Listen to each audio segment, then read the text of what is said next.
অবশেষে অনিকেতের মা শ্যামলীর কাছে নিজের মুখে স্বীকার করলো অনিকেত অহনার সাথে ভালো নেই। হ্যাঁ বন্ধুরা, কোন গোপনে মন ভেসেছে সিরিয়ালের আগামী পর্বে আপডেটে আমরা এমনটাই দেখতে পাবো।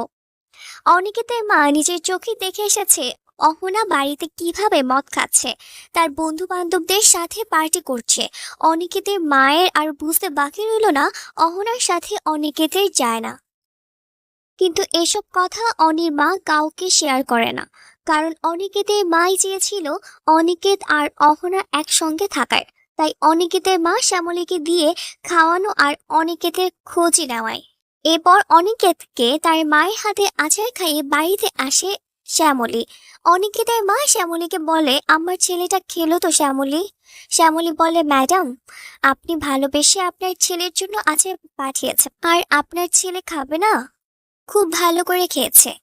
তখন অনিকেতের মা কাঁদতে কাঁদতে বলে, শ্যামলী, আমার ছেলেটা অহনার সঙ্গে ভালো নেই জানো তো। অহনা সবসময় বন্ধু বান্ধব নিয়ে পার্টি করে, আর আমার ছেলেকে কি খেলো না খেলো তার কোনো খোঁজই নেয় না। আমি সেটা নিজের চোখেই দেখে এসেছি। তখন শ্যামলী বলে, ম্যাডাম, আপনি আর আপনার ছেলে যা চেয়েছিলেন তাই তো হলো। এছাড়া আমার তো এখন কিছুই করার নেই। অনিকেতের মা তখন শ্যামলীকে বলে, যেভাবেই হোক আমি আমার ছেলেকে ফেরত চাই। ওর সঙ্গে কে থাকবে না থাকবে সেটা বড় প্রশ্ন না।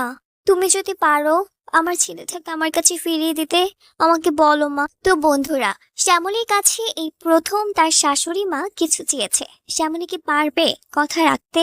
অনিকেত কি ফিরবে তার কথায়?